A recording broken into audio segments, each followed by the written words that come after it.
Hai, aku Ngafifatun Nazila, biasa dipanggil Iva.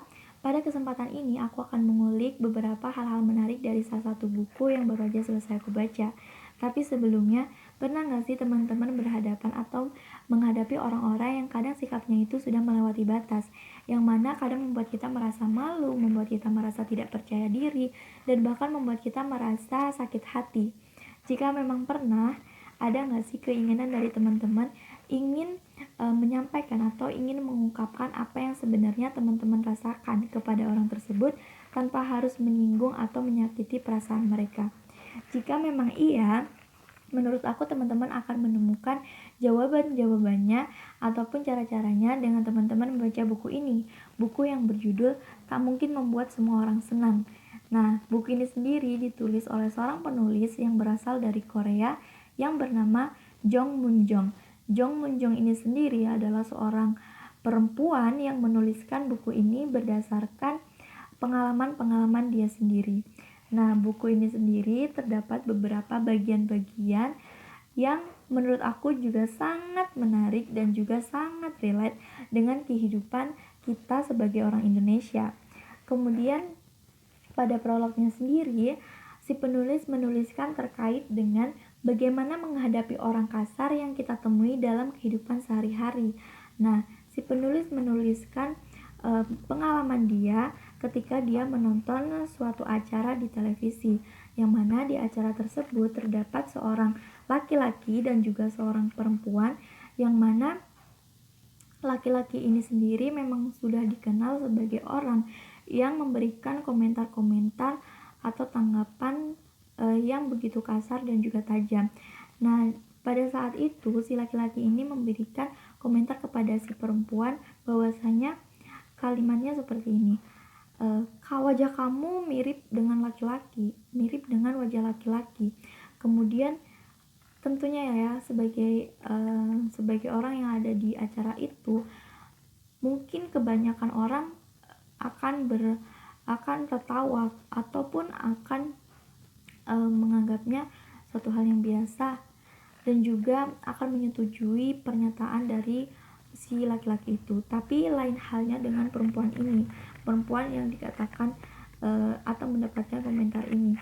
Dia mengatakan bahwasanya menyindir dengan kata-kata yang singkat dan juga jelas itu membuat si laki-laki ini merasa tidak enak hati dan akhirnya meminta maaf pada si perempuan, yang mana si laki-laki mengatakan bahwa dia hanya bercanda saja kepada si perempuan, dan perempuan pun menanggapinya dengan mengatakan oh iya tidak apa-apa. Kemudian mereka pun melanjutkan percakapan mereka dengan santai. Nah, di sini aku bisa memaknai bahwasanya seorang perempuan itu memang kerap mendapatkan komentar-komentar yang mungkin kadang menyakiti hati kita, yang kadang tidak sesuai dengan apa yang kita harapkan, khususnya pada orang yang cantik akan lebih mendapatkan komentar-komentar yang positif, akan lebih mendapatkan banyak komentar yang berupa pujian-pujian.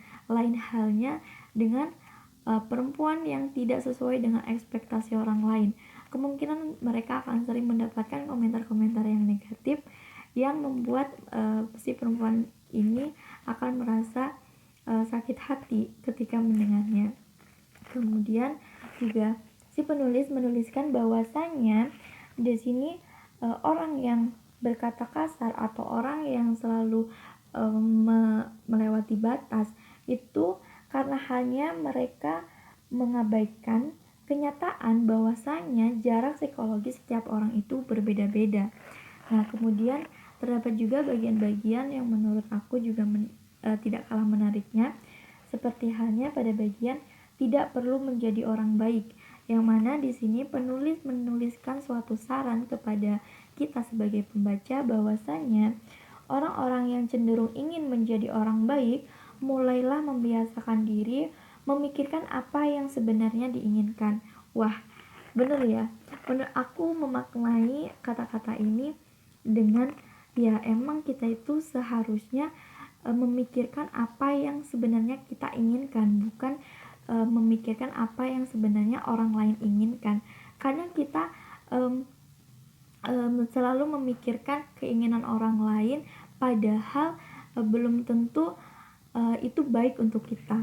Kadang kita hanya ingin menyenangkan hati orang lain, tapi kita tidak memikirkan diri kita seperti itu. Kadang kita memang selalu berusaha, selalu berupaya untuk bersikap baik kepada orang lain, tanpa kita memikirkan bahwasannya kita itu tidak mungkin membuat semua orang merasa senang. Nah, seperti itu. Kemudian juga terdapat bagian yang membuat aku juga tidak kalah menarik juga dari buku ini, yang mana di buku ini dituliskan terkait dengan selera harus dihormati, yang mana penulis menuliskan bahwasannya jika kita bersikap jujur tentang apa yang benar-benar kita sukai dan tidak merendahkan selera orang lain, dunia pasti akan terasa lebih baik. Nah, ini benar banget ya. Kadang kita itu selalu membandingkan selera kita dengan selera orang lain, membandingkan hobi kita dengan hobi orang lain. Misalkan si A hobinya membaca, si B hobinya traveling, terus kita membandingkan antara hobi mereka. Nah, ini menurut aku memang nggak seharusnya dan nggak sepantasnya gitu, karena setiap orang itu memiliki kesenangan atau kegemarannya masing-masing. Maka dari itu tidak seharusnya kita itu memberikan komentar-komentar ataupun membandingkan hal-hal yang orang lain sukai dengan hal-hal yang mungkin menurut kita tidak sesuai, seperti itu. Kemudian pada bagian buku ini juga terdapat kalimat bahwasannya kita itu tidak perlu menjawab semua pertanyaan. Nah, ini sering banget terjadi mungkin di sekeliling kita, khususnya seperti kita ya. Mungkin pernah kita mendapatkan pertanyaan, kapan kita lulus? Nah, kemudian setelah kita lulus mungkin akan berlanjut ke pertanyaan, kapan kalian kerja? Kemudian lanjut lagi ke pertanyaan, kapan kalian menikah, mendapatkan anak, dan lain sebagainya. Nah, pertanyaan-pertanyaan seperti itu yang sekiranya tidak sesuai dengan harapan kita, maka sebaiknya tidak perlu kita jawab. Kita hanya perlu meresponnya dengan senyuman ataupun mengalihkan pembicaraan atau pertanyaan-pertanyaan seperti itu, tanpa menyakiti ataupun menyinggung perasaan orang yang bertanya kepada kita. Kemudian dari buku ini sendiri aku belajar bahwasanya terdapat cara-cara bagaimana kita menghadapi omongan atau perkataan atau komentar dari orang yang lebih tua dari kita. Jadi bagaimana sih kita merespon komentar orang tersebut tanpa kita menyudutkan orang itu dan juga membuat mereka membuat mereka sakit hati, seperti itu. Kemudian juga dari buku ini sendiri aku juga belajar bahwasanya kita harus memiliki kepercayaan diri. Kita harus percaya diri akan kemampuan diri kita. Kita juga harus mengenali diri kita yang sebenarnya tentang tentang kelebihan dan juga kekurangan diri kita sendiri.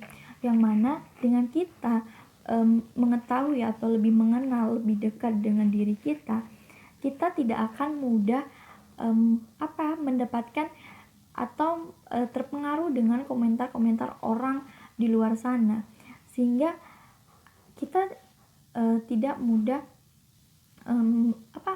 menjudge diri kita sendiri bahwasanya aku tidak bisa melakukan hal ini, aku tidak bisa melakukan hal itu, karena kita beranggapan bahwa omongan orang itu kepada kita seperti itu gitu. Kita sebenarnya bisa melampaui batas kemampuan kita dengan cara kita membuktikan kepada orang-orang yang memberikan komentar yang mungkin tidak enak itu dengan membuktikan bahwasanya kita itu mampu loh, kita itu bisa melakukan hal-hal yang di luar dugaan mereka, di luar apa yang mereka pikirkan terhadap kita. Kurang lebih seperti itu. Semoga dari penyampaian saya ini, dari penyampaian yang aku ucapkan ini bisa memberikan manfaat dan memberikan kepercayaan diri teman-teman dalam menghadapi omongan orang-orang dan juga tidak mudah terpengaruh dengan orang sekitar ataupun omongan orang-orang terhadap diri kita.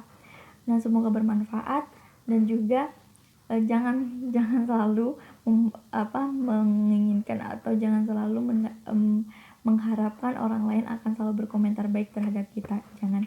Jadi cintailah diri kita sendiri, lakukan apa yang bisa kita lakukan, berikan yang terbaik menurut versi kita. Mungkin cukup itu. Semoga bermanfaat. Assalamualaikum. Dah.